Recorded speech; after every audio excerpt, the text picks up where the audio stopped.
कि हम एक्सपोर्ट्स और मार्केटिंग प्रोसेसिंग की बात करें तो उसके लिए हमें एक्सपोर्ट पॉलिसीज़ चाहिए। तो एक्सपोर्ट पॉलिसीज़ गवर्नमेंट की ऐसी होनी चाहिए जो कि फार्मर के फेवर में, फार्मर की प्रोड्यूस को एक्सपोर्ट करने के लिए फार्मर की फेवर में ही हो। हमारी किसी भी उपज का रेट बढ़ता है एक्सपोर्ट बाहर किसी एक्सपोर्ट का, तो गवर्नमेंट उसको बैन कर देती है। हमारी जूरी का ये निर्णय है कि बटेदार किसान जो है उनको बटेदार किसानों को किसान होने का बावजूद किसान सम्मान निधि नहीं मिलता तो वो मिलना चाहिए। ये समस्या जो है, इस समस्या का हल निकालने के लिए गवर्नमेंट ने कुछ न कुछ सोचना चाहिए, क्योंकि इसमें मालिक को सरकार और बटाई किसान पर भरोसा भी कम हो जाएगा अगर इनकी दूरी बढ़ जाएगी तो। इसलिए गवर्नमेंट ने उन किसानों के लिए कुछ न कुछ करना चाहिए और उन किसानों का कुछ रिकॉर्ड बनाना चाहिए। ये कम से कम हमारे महाराष्ट्र में 4 या 5 लाख किसान होंगे कि जो उनके पास खुद की खेती नहीं रहती लेकिन वो दूसरों की खेती करती है। तो जूरी इस बात पे आ गई है, हमारी सबकी सहमति ये हो गई है कि उनको भी किसान, हम किसान हैं और हमारा भी कुछ ना कुछ अधिकार बनता है। जैसा किसान PMYPF में अभी महाराष्ट्र गवर्नमेंट ने किया है, लेकिन सभी राज्य में ये होना चाहिए, ये जूरी का मानना है।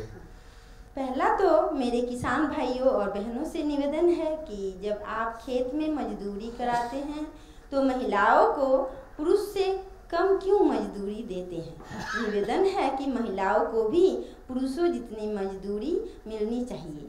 सरकार और कंपनीज के बीच में जो MOU साइन होता है बिफोर इंश्योरेंस, वो सार्वजनिक होना चाहिए और ट्रांसपेरेंट होना चाहिए। वो उसका टेंडर कब रिलीज हो रहा है, टेंडर की क्या क्या शर्तें हैं, इसकी जानकारी सारी किसानों को होनी चाहिए तय समय सीमा में। और इसका सरकार कितना प्रीमियम दे रही है, स्टेट गवर्नमेंट दे रही है, सेंट्रल गवर्नमेंट कितना पार्ट पे कर रही है, इसकी जानकारी जो अपनी बीमा पॉलिसी होती है उस पर प्रिंटेड होना चाहिए। दूसरा, इसकी जो कैलकुलेशन की मेथड होती है, भुगतान की प्रक्रिया, वो ट्रांसपेरेंट हो। अब जब किसान की फसल की हानि होती है तो बीमा कंपनी उसका कैलकुलेशन कैसे करती है ये किसान को पता ही नहीं है। इवन अपन अगर RTI लगा के भी वो जानकारी निकालना चाहे तो भी नहीं दे रहा है। बागवानी के संबंधित प्रशिक्षण दिया जाए और प्रचार और प्रसार ग्रामीण स्तर पर कड़ाई से होना चाहिए। आंगनवाड़ी और स्कूलों के मध्याह्न भोजन में फल सब्जियों को लिया जाना चाहिए, जिससे हमारे बच्चों में पोषण भी हो सकता है और किसान लोगों की इसमें विक्रय भी हो सकता है। वहीं ग्रामीण स्तर पर वन उपज ब्लॉक स्तर पर मंडी होना चाहिए, जो सही रेट नहीं मिल पाता है महुआ या कोई चिरौंदी का, तो उस पर जो आदिवासी भाई हैं उनका उपज ही बढ़ जाएगा, उनका अच्छा रेट भी मिलेगा।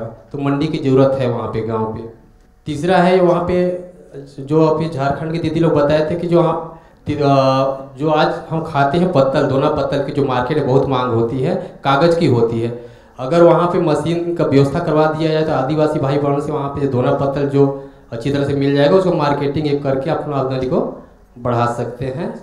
अभी हम जूरी ने फैसला किया है कि MSP होना चाहिए और MSP के कानून भी बनना चाहिए, ठोस कानून बनना चाहिए। भावांतर योजना होनी चाहिए।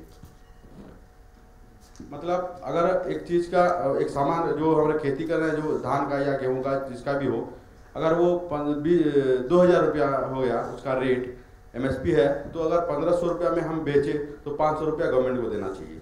MSP के लिए स्टेट गवर्नमेंट, सेंट्रल गवर्नमेंट और डिस्ट्रिक्ट तीनों तरह की कमेटी होना चाहिए, जिसमें कि उसी हिसाब से एक्चुअली क्या कि जिस स्टेट का अलग अलग स्टेट का अलग अलग खेती हो रहा है, जो कि उसी के हिसाब से, उन्हीं के हिसाब से MSP होना चाहिए। उन्हीं के हिसाब से वो जो कमेटी होगा वो क्या खेती करेंगे वो स्टेट में, वो जो डिस्ट्रिक्ट में क्या मतलब मिट्टी कैसा है, उसका वहाँ का क्लाइमेट कैसा है, उस बारे में उनमें चर्चा होगा। फिर वो बताएंगे कि वहाँ क्या करना है और कैसे वो MSP हो रहा है। और उसी जो कमेटी होगा उसमें 60% किसानों का भागीदारी होना चाहिए।